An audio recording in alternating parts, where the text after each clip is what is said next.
Atmanirbharta in defense is all about India's quest for self-reliance and self-sufficiency in its defense capabilities. The government of India under Prime Minister Modi has launched several initiatives to promote indigenous defense manufacturing with the aim of reducing reliance on imports and increasing domestic production. India's defense sector is undergoing significant transformations. And India's defense exports have reached a new high of 14,000 crore, with the government aiming for 25,000 crores in exports by 2025. In fact, the Ministry of Defense has set a target of achieving a turnover of 1.75 lakh crore in aerospace and defense goods and services, including exports of 35,000 crore by 2025. We at NDTV are holding a series of defense conversations to move the needle of Bharat's Atmanirbharta in defense forward. And joining us in this very special broadcast is a high-powered panel of experts and stakeholders. We have Vice Admiral Sanjay Vatsayan, Deputy Chief of Integrated Defense Staff. We have Air Chief Marshal R.K.S. Bhadoria, former Air Force Chief, who is now advisor to UP government on Defense Industrial Corridor. Puneet Kaura is MD and CEO of Samtel Avionics Limited and also co-chair of CII, National Committee on Defense. And Sameer Joshi is joining us as well. He is the CEO and Director of New Space Research and Technologies Private Limited. Admiral Vatsayan, beginning with you, how do you define Atmanirbharta? Is it more of an import substitution strategy or realizing the potential of what India stands for? Marya, Atmanirbharta today is a strategic necessity which has been proven in the last 2 years or so in the conflicts that are going on all over the world, and therefore as a preamble, I like to say that it actually brings to focus the efforts of the government in the last 5 to 7 years, where probably we preconceived this issue that's happening today, where the supply chains have got disrupted and across the domains of warfare, and therefore the focus for the last 5 to 7 years to progress on Atmanirbharta was very well thought through. And as you rightly brought out, Atmanirbharta is not about just providing support to the existing equipment or replicating it, but it is a bottom-up approach wherein we conceptualized, design, produce, manufacture, and thereafter not only for the armed forces of India, but export as well. Air Chief Marshal Bhadoria, we have been talking about the Indian ecosystem, how India-specific specifications are needed and the requirements of India. Have we reached that point where our ecosystem is at par with our requirements? Okay, if you are talking of specifications, let me first explain that. I think specifications is important to understand the kind of adversaries we face and the kind of technologies in our neighborhood and the kind of weapon system. So our specifications virtually need to be something that needs to cater for the threat. So you have to analyze the threat very carefully, and also thereafter plan to get your weapons and your systems, your platforms to be able to build your combat capability to cater for the threat. So for Atmanirbharta, the important aspect is when we started with Make in India drive and Atmanirbharta, the R&D and D&D aspects of it is the core pillar of Atmanirbharta, and that is where I think the attention is required to really shift, to really achieve, have our own IPRs, have our own R&D development. That area was what was weak. So when you talk of specifications, what we should always aim for what the defense services need.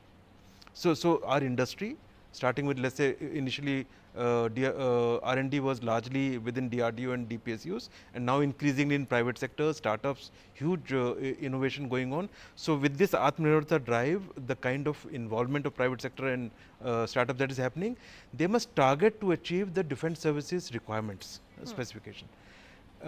It is also important to understand that it won't happen overnight.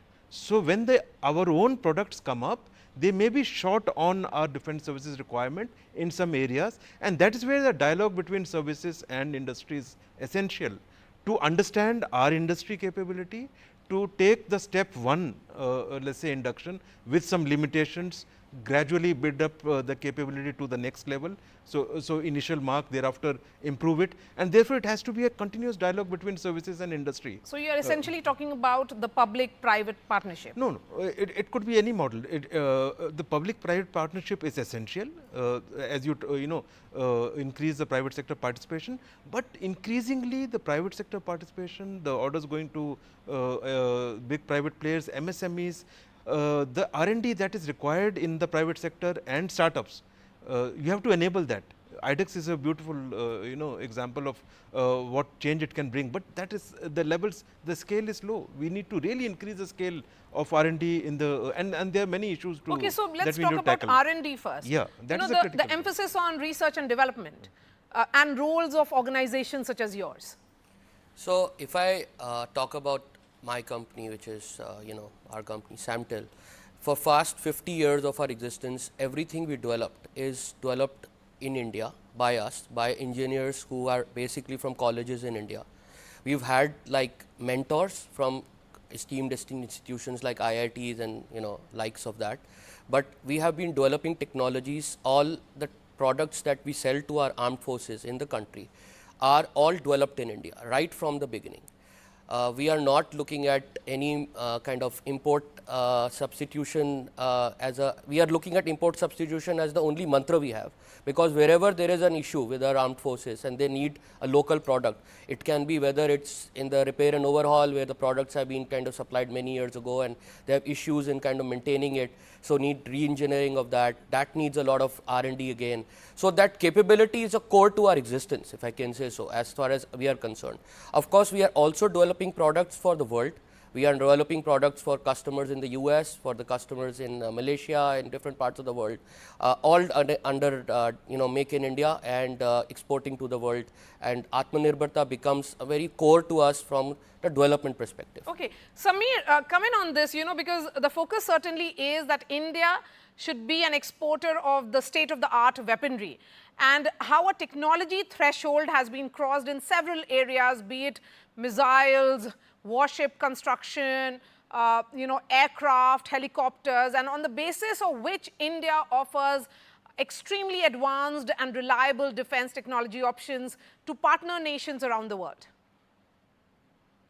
Yeah, you're right. Largely what has happened in the last few years, thanks to a lot of push by the government on localization and thereafter indigenization,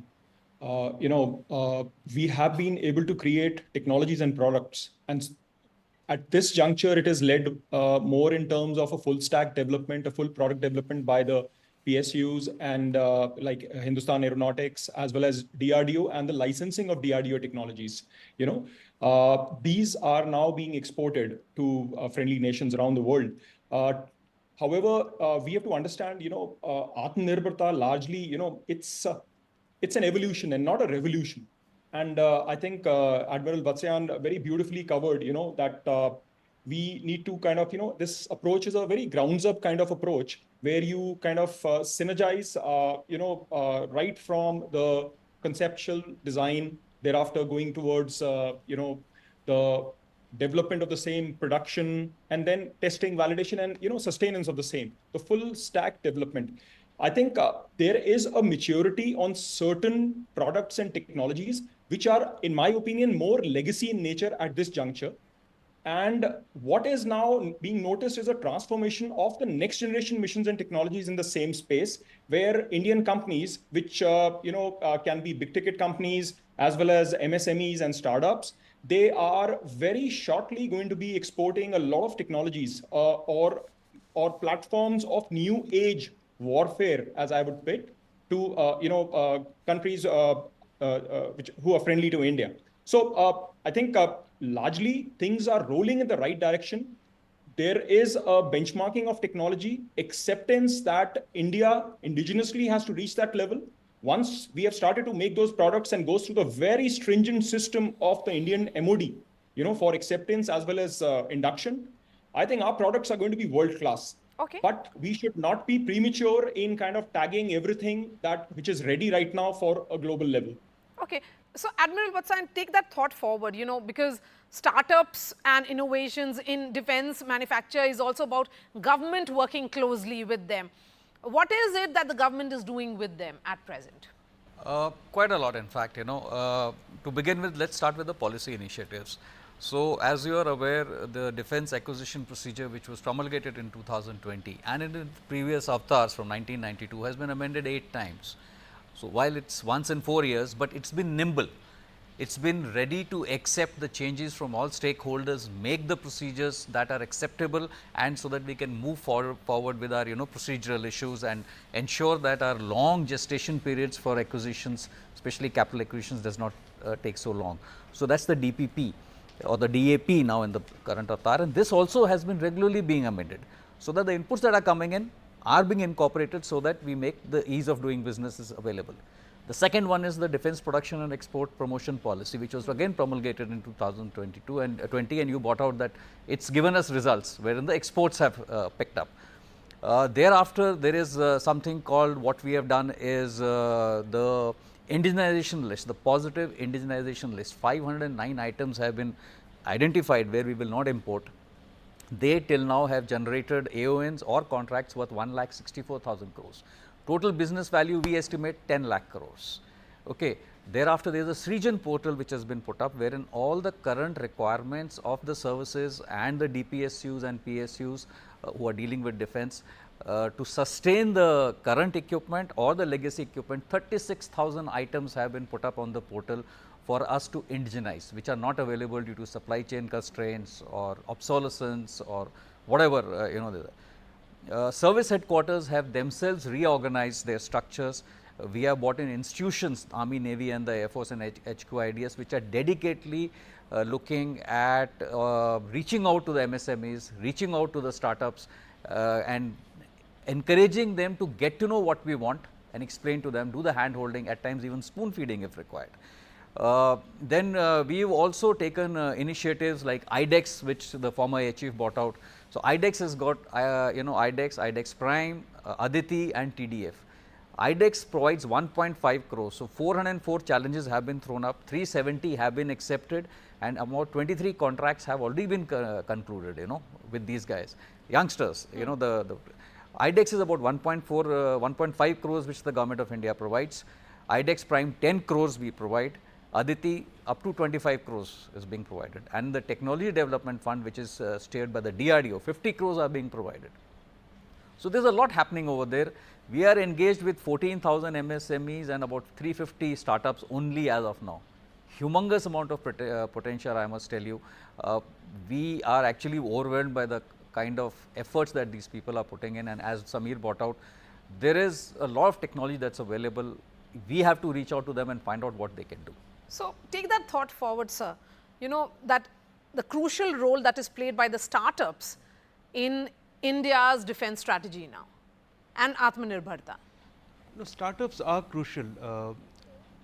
Whether they are getting the kind of freedom to really deliver, that is the issue. There are 2-3 very critical issues. I think what his Admiral has touched upon in terms of policy enablement and the changes that have happened. I have seen the industry quite close in the last 2-3 years. How is the development on ground? I think a lot needs to be done, and the critical aspects are DPSUs and DRDO, who are the real stakeholders of technology, of current production and the real core strengths. How do they get the private sector in the loop, be it PPP model, be it involvement of in the supply chain, be it MSMEs, be it startups into this chain first. This is something which is existing requirements. The entire new age technologies, what Samir talked about, and our future technology development, be it drones, be it munitions, be it new kind of technology, be it direct energy, a lot of this would develop in the startups.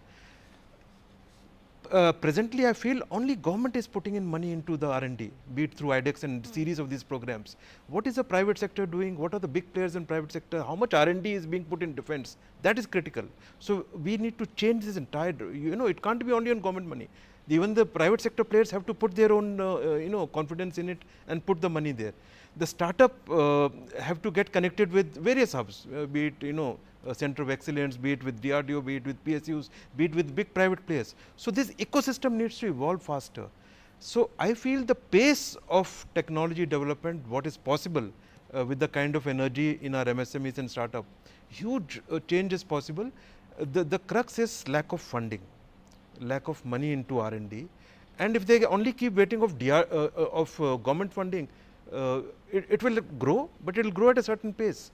So, the lot of funding needs to be generated by other means and meet our requirements, and huge potential for exports. So, this ecosystem that is changing, I think the change is happening. All the players in this, be it DRDO, be it DPSUs, be it big private players, be it MSME, they need to now shift focus, bring their own confidence high, and put the money in this and move.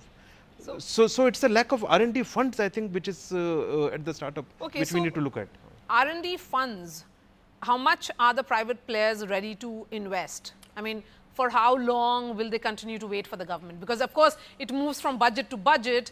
They have to make their own assessment. We are seeing the defense budget increase, but there are other considerations at play also.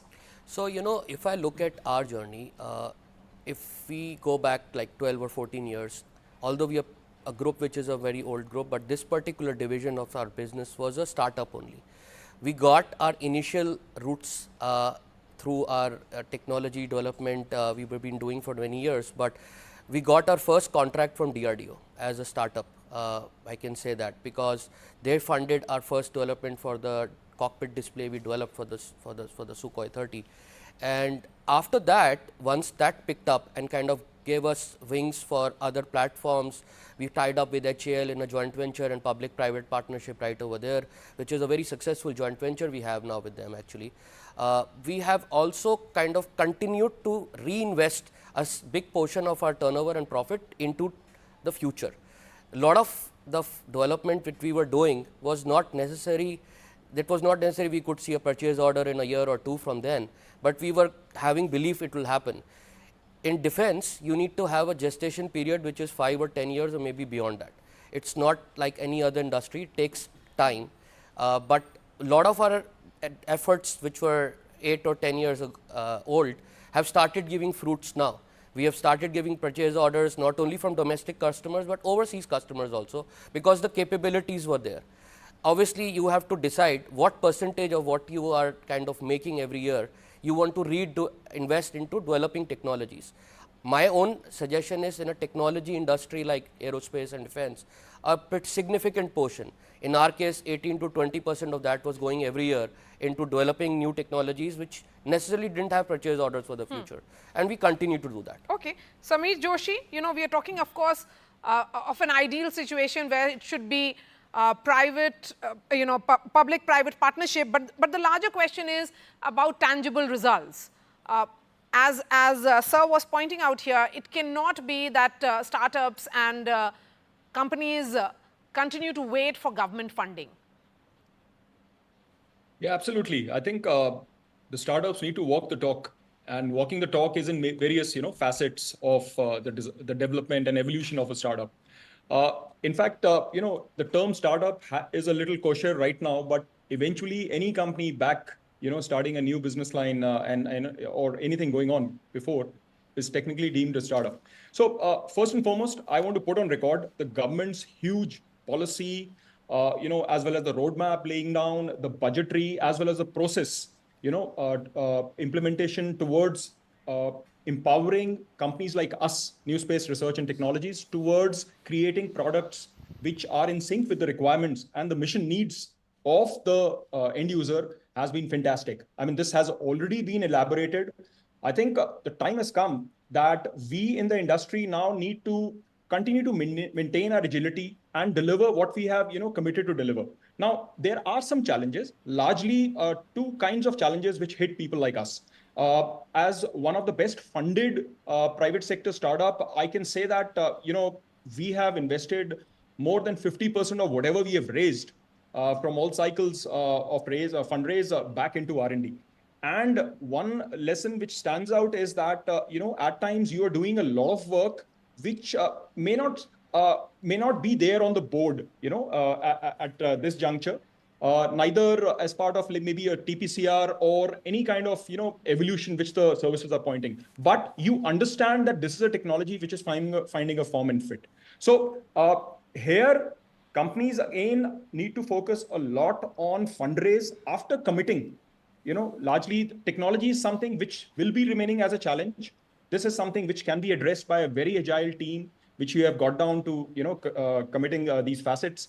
However, funding is what kind of kills you, especially the valley of death. IDEX, TDF, they give you initial grants. They also want a matching contribution from you. Now, any company who's getting into this field has to make sure that you don't jump into the arena without having a promised source of funding. Because eventually, what will happen? I think there are more than about 400 IDEX programs, and we are partaking in about 3 of them. A lot of these companies are not able to deliver simply because the mid-course funding levels, through the value of that is taking a prototype development from a technology readiness level of 3 to about 7, which the government wants, just does not happen. And whatever said and done, while the onus is on the industry, on this thing, there is a lack of trust in aerospace and defense in the private sector. A lot of funding is coming. Thankfully, this has changed over the years, and a lot of funding is coming. I just want to end by saying is that it's going to be a healthy balance between all facets. Funding plays a major part as well as technology development. But last but not the least, while companies like us are delivering a prototype, as part of our R&D cycle, the end user is looking at a product. And this disconnect also digs us in at times. Okay, that brings me to the last segment of this conversation.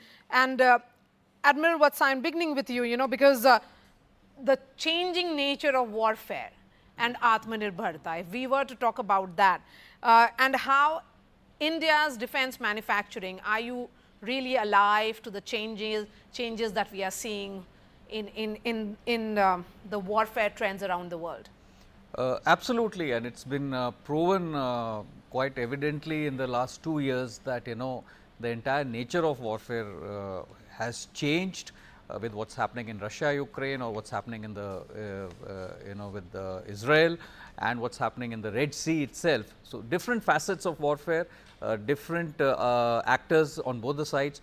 But the fact is very simple, that the entire nature of warfare has changed, and the amount of weaponization that's happened to the level of not only technical expertise, but also below technical, wherein the Houthis have been able to send out missiles which are cheap at long ranges, doing tremendous damage, and the volume of damage it's done to the economy of the world itself is phenomenal. So there is no doubt about that the technology is changing, and in fact which way it's heading we really don't know. Probably the RMA-3, but it's still not defined, because people are looking at space and cyber, and suddenly you got new items and new technologies that have come up. So there is no doubt on that issue. The only issue that we, as far as we are concerned, is that we are very clear that as far as the armed forces of India are concerned, we are going to look at technology to fight our wars in our environment with our systems designed by our people at a good cost, which we can even export to the world. And technology is driving today the national security or the strategic environment. So we have to be very cognizant of that and ensure that we are also investing in frontier technologies, not the immediate ones, but the frontier. We want the industry, we want these people to look at what can you give us 5 or 10 years hence. What can this startup which has given me a new product today, can it give me a better refined product? It needs to upscale from alpha to, it needs to go to Bravo, Charlie, X, F. Today we have got Striker version F, the missile, or sorry, the Javelin version F, the missile. So we need to look at that, spiral development, continue production, and that's how we are looking at this. All right, let me give you the final thoughts, sir. I think there are two critical aspects in this, to add on to what Admiral has said. Firstly, on the low cost end and easy accessibility end, that is the drones, flying munitions, huge technological change. The kind of weapons that are being used in Russia, Ukraine, for example. So any long protracted war, any non-state actors, these kind of people, easy access, low cost to defend it becomes quite costly. So this is a technological change that we have to cater, and which is being done, and a lot of startups and a lot of innovation happening there. We shouldn't forget the other end, which is let's say the hypersonics, the hypersonic missiles, hypersonic weapons, directed energy weapons, the new age weapons from and connected. That means very small weapons, but very large ranges, very accurate. Your data fusion, your cyber and space, your entire network base that you are going to, you have to translate towards absolutely quantum based security. So the new age technologies from AI and quantum point of view, when you bring that in, so from defense services point of view, that is an area where a lot of innovation and technological leap can happen. And I think our industry needs to concentrate. See, one is the current capability requirements today, one is the future. Future is where we can really leapfrog and be leaders in those technology. I think that is an area for our industries as such, and for our R&D to concentrate, and we should be leaders in that. Yes, because you have given us a roadmap. So thank you so much for joining us. Air Chief Marshal R.K.S. Bhadoria here, Vice Admiral Sanjay Vatsayan, Puneet Kaura and Samir Joshi. Of course, we at NDTV will continue this conversation in defense of India. Thanks so much for watching.